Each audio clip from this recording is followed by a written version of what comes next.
How important. Stand guard at the door of your mind. And you decide what goes into your mental factory. Don't let anybody just dump anything they want to in your mental factory, because you've got to live with the results. Okay, here's the last disease, and we're through with this list. In fact, we're almost through. Hang on. The last subject is very brief. The last disease, but this one is deadly. Engage in this one, indulge in it even slightly, and you might as well forget the future, because it's going to forget you. Complaining, crying, whining, griping. A Bible word called murmuring. See, that'll ace your future. Spend 5 minutes complaining, and you have wasted 5. And you may have begun what's known as economic cancer of the bone. Surely they will soon haul you off into a financial desert and there let you choke on the dust of your own regret. I hope I said that well, so you won't forget. It's a deadly disease. If you don't think it's bad, ask the children of Israel of Old Testament fame. Typical of us all, their story just happened to get in the book. Story says, children of Israel were slaves. God performed a series of dazzling miracles and got them out. And now they're heading for the promised land. Remember the story?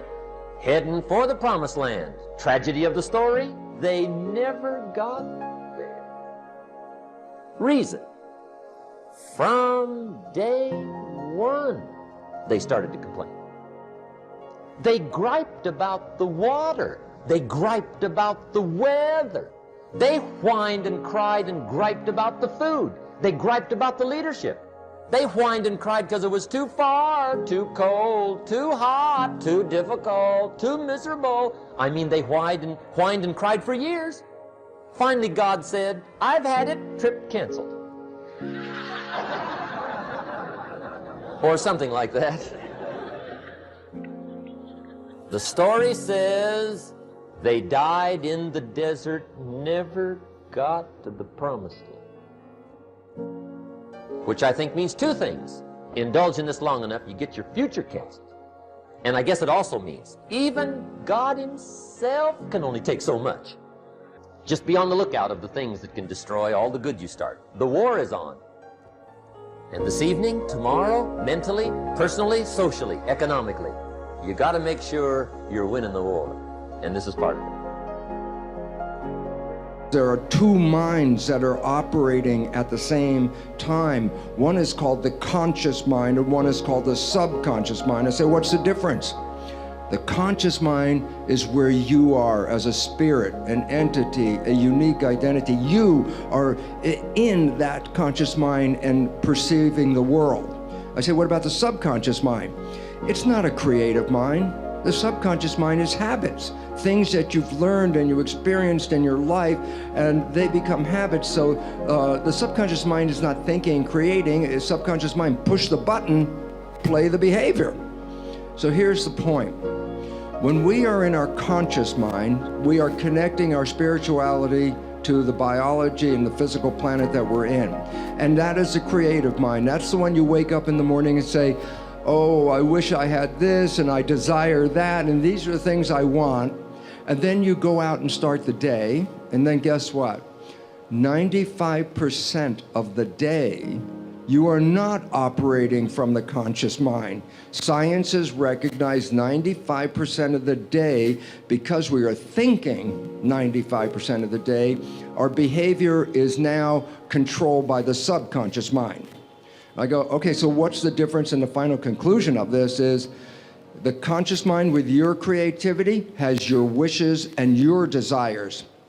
The subconscious mind was programmed by other people, your mother, your father, your siblings, and your community. So what is the difference? You wake up with a wish and a desire of what you want, and then the rest of the day, you play the programs that you got from other people that don't answer your wishes and don't support your desires, and all you see is the consequence of it and go, oh my God, why is it not working? And the answer is because you don't see, because remember the name is subconscious. subconscious, below conscious.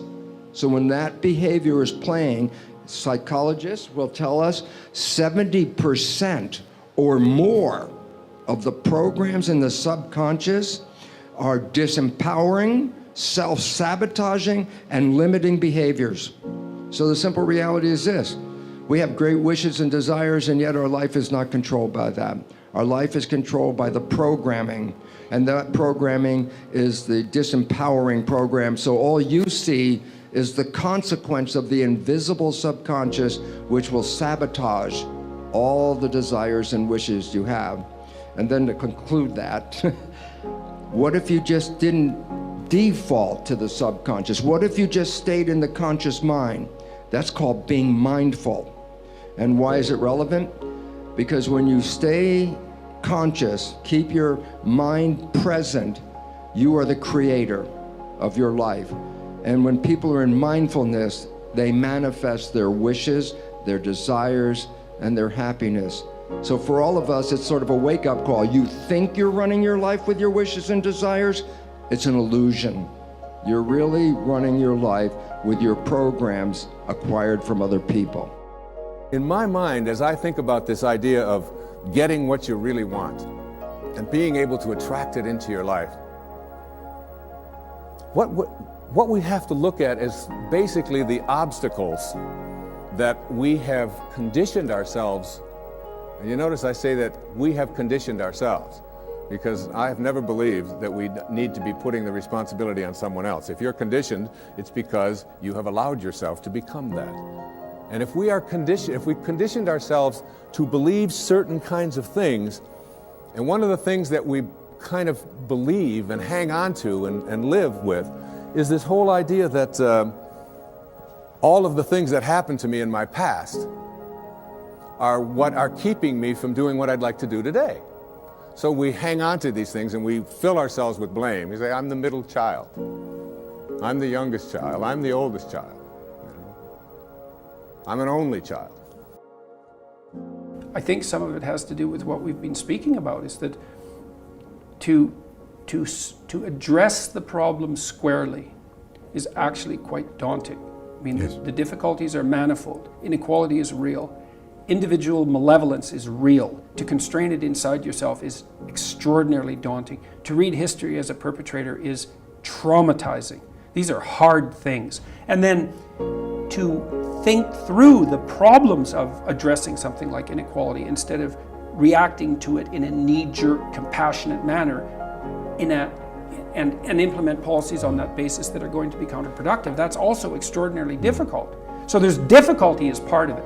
And then I would also say, well, we haven't talked about the resentment that drives the discussion of inequality.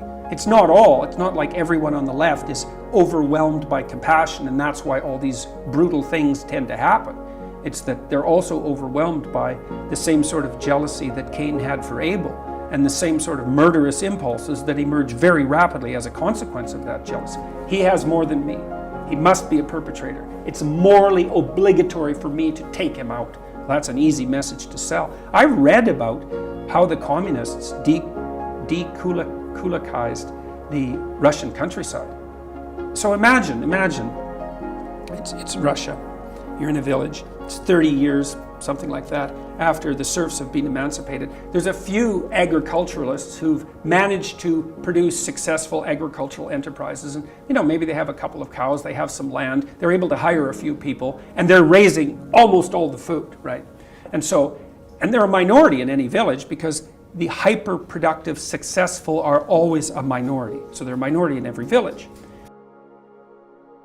So the secret is to say, am I in beautiful states of being, or am I suffering? And to end the suffering, I'm going to show you how in a second. We're doing exercise. But first, what are beautiful states? Well, happiness is a beautiful state. What if you made a decision today, a real decision? When I say a real decision, I mean where you cut off any other possibility. The word decision comes from incision, you cut off. I always tell people, if you want to take the island, you burn the boats, right? You have no way to go back. What if you made the decision today that said, I am going to be happy every day of my life, no matter what, even when things don't go my way, even if injustice comes my way. And the reason is not to be Pollyanna, but because life is too short to suffer. And then when I'm suffering, when I'm pissed off and frustrated and stressed, it's so much harder to fix a problem than if you're in a beautiful state. So what would be a beautiful state? Happiness, joy, creativity, drive, hunger, awe, curiosity, fun, playfulness, boldness. When you're in a beautiful state, no one has to tell you what to do, and what you do is always great for you and it's great for other people. It's uplifting. So if you're in a beautiful state, if you train yourself to be in a beautiful state, I was already doing that. I was in a beautiful state most of the time, but not all the time.